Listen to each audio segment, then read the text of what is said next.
Hello everybody and welcome to the channel. So in today's video we are going to talk about Ronald Koeman, because today we have finally got the presentation of Ronald Koeman, and that is a huge deal because we have been waiting for so long to get to this point. And so in that presentation we did see Bartomeu, we did see Ronald Koeman take pictures, there were smiles, there were laughs. We finally saw Koeman put the pen on paper, which again is something that we have been waiting to see. And he did have an interview. In that presentation he was asked what was he going to do with the youth players, what was he going to do with the current squad, and most importantly, what was he going to bring to FC Barcelona. So they were asking him so many questions, and I think that this really did get many fans excited. And the reason why I'm saying that is because Koeman is not just no ordinary coach. He is a coach with credentials. He is a coach that has experience, because keep in mind that Koeman did play a huge role in that dream team back in the 90s, and the last time we did have someone from the dream team coach FC Barcelona was Pep Guardiola. So it has been 9 years since that day, and so finally we are here. Ronald Koeman is now responsible to turn things around before the season does come, because it is quickly approaching. He is going to be busy and to try and assess what the player's future is going to be like, what's going to be Barcelona's identity, and that is what's going to lead me to the main topic of this video. We are going to talk about the 4 cases Koeman must assess immediately within this transfer window. This is a topic that we must talk about and that we do need to discuss, because right now Barcelona is in panic mode. We are currently in transition, and Koeman does have a huge role in this process. And so as I go through this list of these 4 cases, this is going to revolve around the interview, so you guys can have an idea of what this interview was like and why those questions were so important. And so the first case that I do want to talk about is about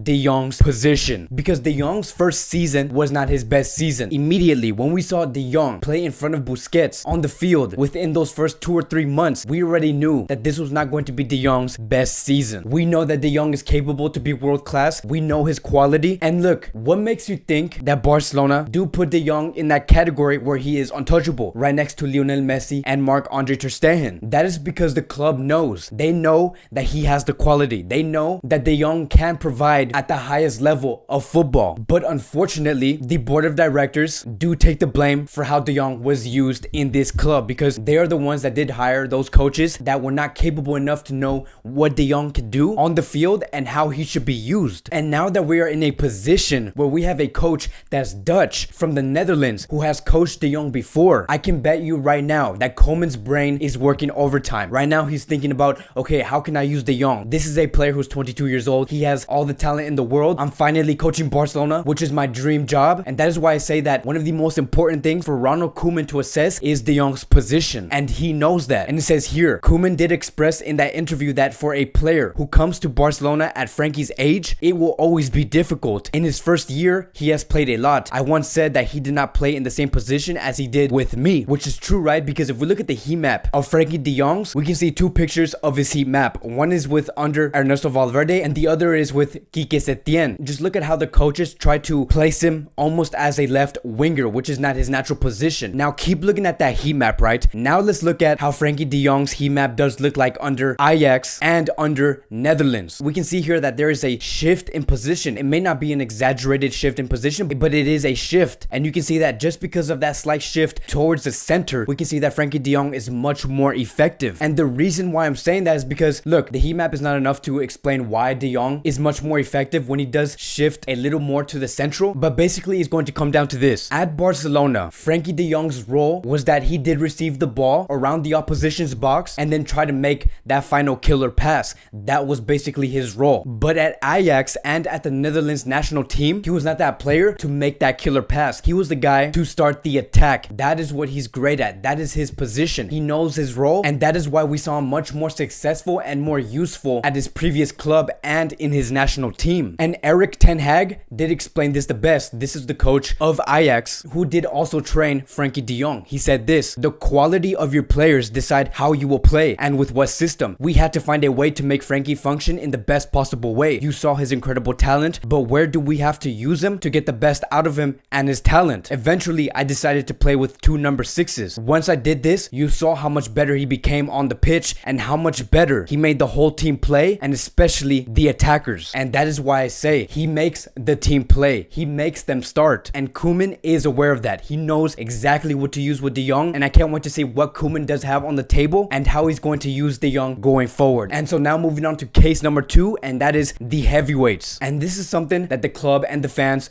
do want. Something needs to change within these heavyweights, because over the past 2 seasons, we have questioned why some of these players are still here. And one of the main reasons why we do want those heavyweights to leave this club is because every time they are put in a position to perform at high level, they do end up choking. And you and me know the players, you know exactly who I'm talking about. And so the only way to address this situation, you have 2 ways. One, you either have that manager speak to that player and say, look, this is not going to happen anymore. This is what we're going to do. You need to pick this up. We're going to get this right. And the other solution to address this problem is to simply just sell those players. And I really do think that Ronald Koeman is not going to waste any time on trying to get these players right and try to get them to perform at the level that they used to perform. And it says here, the interviewers did ask him about Luis Suarez, and Koeman said, I don't like talking about names. Messi is different. But for the others, if there are positive or negative decisions, the first thing is to talk to them. I'm not going to talk about them here out of respect for the players. And that is everything that we need to know. We know Koeman is going to talk to these players. He's going to say, look, I understand that you have done so much for this club, but this is what I want to do going forward. This is what I want my club to look like. And to be honest, you're not in these plans. And I do not intend to use you in my system. And so now moving on to case number 3. And we are going to talk about Felipe Coutinho. And just to start things off, right, this is something that I did explain in my last video. Bartomeu has left the doors open for Felipe Coutinho's return to Barcelona. And that is a huge deal because now it is on Koeman's hands to decide, okay, what am I going to do with Felipe Coutinho? The interviewers did ask him about Coutinho and he said this: he is a Barcelona player, and if we have to make decisions, we will make them. I have time to get to know the young people out there better. And so simply, Koeman is going to be evaluating Coutinho's season, how he did perform with Bayern, how he performed with Liverpool, Barcelona, because honestly, Coutinho is a player that's world class. We know the type of quality he holds. We have seen him do Barcelona extremely dirty in that 8-2 loss between Barcelona and Bayern Munich. But that is where I grabbed the idea of, I think that if Koeman is putting the work in to understand how am I going to put De Jong in the best position possible, I honestly do think that Koeman is going to do the exact same thing with Felipe Coutinho. He's going to say, okay, if we put Coutinho in this position, in his natural position, what are the qualities he could bring to Barcelona? And that's what gets everything so exciting, is that Coutinho might come into Barcelona and actually be placed in the right position, because we know that in his time with Barcelona, he was placed as a left winger who was not able to perform at his best. And so there are going to be many questions surrounding Felipe Coutinho that Koeman does need to address. Does he want to use him? Is he going to use him in the right position? Is there other players that can actually provide better than what he can provide towards this club? Like for example, Ricky Puig. And just a side note, it is official that Bayern Munich and PSG are going to be playing in that final match on Sunday, and they will decide who is going to win the UCL title. And the reason why I did bring that up is because Coutinho might potentially play in that match, and hopefully we get to see Coutinho's quality and what he could bring on the big stage. Hopefully that will be able to assess and address if Koeman does want to use Coutinho in Barcelona. And the last case that I do want to talk about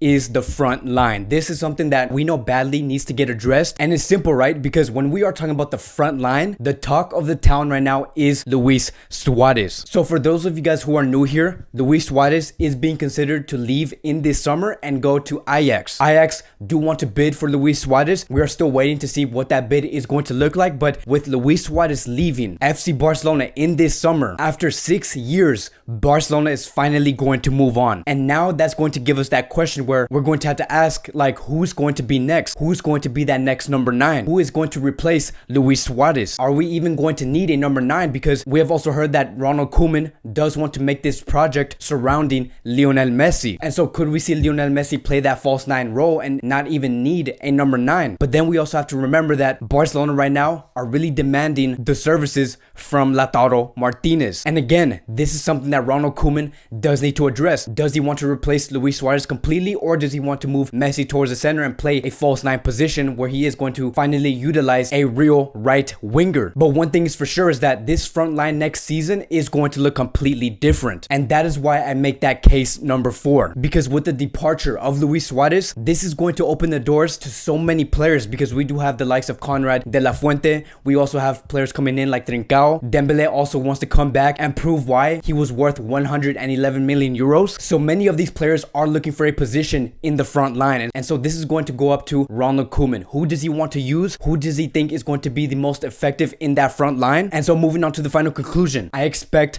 Ronald Koeman to be extremely bold in this summer. I do expect him to really speak to the players and say, look, you're going to be out. You're not in my plans. I also don't want to use Lautaro Martinez in my future plans. I want to move Messi to the center. I do expect Ronald Koeman to make those big changes and just really have creative control. Because like I said in the beginning of the video, Ronald Koeman is not no ordinary coach. He's a coach that has played for Barcelona before. He does have the credentials. And just to end it with this, he said in that interview during that presentation, it is not a revolution. We must seek the best for the club. And if that implies changes, we will make changes. But we will do so by talking to the players. We are clear that what we saw against Bayern Munich is not the Barcelona that we will see. We want a very different image, and that can mean many different things. When he is talking about having Barcelona change its image completely, that could be a change of formation, it can mean a change of players, or how they changed starting their attacks. But that is it, right? These are the 4 cases that I do want to bring up that I believe is very important for Ronald Koeman to address. And so let me know what you guys think. What are the other cases or other points or key points Ronald Koeman does need to fix before this season does start? Because there are so many questions that do need to be answered, and hopefully Ronald Koeman comes into this club and gets it right, because we do badly need that. So that'll be it for today's